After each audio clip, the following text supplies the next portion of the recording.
ಮಹಾರಾಷ್ಟ್ರ ಮುಂದಿನ ಮುಖ್ಯಮಂತ್ರಿ ಯಾರು ಎನ್ನುವ ಕುತೂಹಲ ಮುಂದುವರೆದಿದೆ. ಆದರೆ ಬಿಜೆಪಿಯ ನಾಯಕನೇ ಸಿಎಂ ಅನ್ನೋದು ಕನ್ಫರ್ಮ್ ಆಗಿದೆ. ಈ ಬಗ್ಗೆ ಎನ್ಸಿಪಿಯ ಅಜಿತ್ ಪವಾರ್ ಖಚಿತಪಡಿಸಿದ್ದಾರೆ. ಬಿಜೆಪಿ ಮತ್ತು ಶಿವಸೇನೆ ನಡುವೆ ಸಿಎಂ ಸ್ಥಾನಕ್ಕಾಗಿ ಪೈಪೋಟಿ ನಡೆಯುತ್ತಿದ್ದು, ಏಕನಾಥ್ ಶಿಂದೆ ಸಿಎಂ ಸ್ಥಾನ ಬೇಕೆಂದು ಪಟ್ಟು ಹಿಡಿದಿದ್ದಾರೆ ಎನ್ನಲಾಗಿತ್ತು. ಆದರೆ ಇದೀಗ ಮಹಾಯುತಿ ಮೈತ್ರಿಕೂಟದ ನ್ಯಾಷನಲಿಸ್ಟ್ ಕಾಂಗ್ರೆಸ್ ಮುಖ್ಯಸ್ಥ ಶರದ್ ಪವಾರ್ ಈ ಬಗ್ಗೆ ಮಹತ್ವದ ಹೇಳಿಕೆ ನೀಡಿದ್ದಾರೆ. ಮಹಾರಾಷ್ಟ್ರ ಮುಂದಿನ ಸಿಎಂ ಬಿಜೆಪಿ ಪಕ್ಷದವರೇ ಆಗಲಿದ್ದಾರೆ ಎಂದು ಹೇಳಿದ್ದು ಎಲ್ಲಾ ಕುತೂಹಲಗಳಿಗೆ ತೆರೆಬಿದ್ದಿದೆ.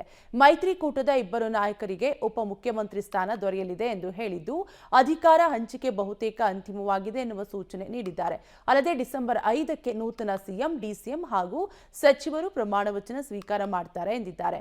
ಮಹಾರಾಷ್ಟ್ರದಲ್ಲಿ ಬಿಜೆಪಿ ಇನ್ನೂ ತನ್ನ ಚುನಾಯಿತ ಶಾಸಕರ ಸಭೆಯನ್ನ ಕರೆದಿಲ್ಲ ಅಥವಾ ಪಕ್ಷದ ಶಾಸಕಾಂಗ ಪಕ್ಷದ ನಾಯಕರನ್ನು ಆಯ್ಕೆ ಮಾಡಿಲ್ಲ. ಸರ್ಕಾರ ರಚನೆ ಕಸರತ್ತು ಬಹುತೇಕ ಅಂತಿಮ ಹಂತಕ್ಕೆ ಬಂದಿದೆ. ಇನ್ನೆರಡು ದಿನದಲ್ಲಿ ಸಿಎಂ ಹೆಸರು ಘೋಷಣೆ ಮಾಡುವ ಸಾಧ್ಯತೆ ಇದೆ.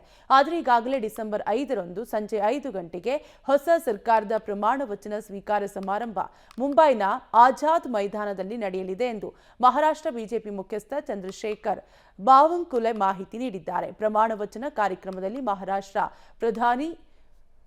ಪ್ರಧಾನಿ ನರೇಂದ್ರ ಮೋದಿ, ಅಮಿತ್ ಶಾ ಸೇರಿದಂತೆ ಅನೇಕ ಬಿಜೆಪಿ ಪ್ರಮುಖ ನಾಯಕರು ಭಾಗವಹಿಸಲಿದ್ದಾರೆ.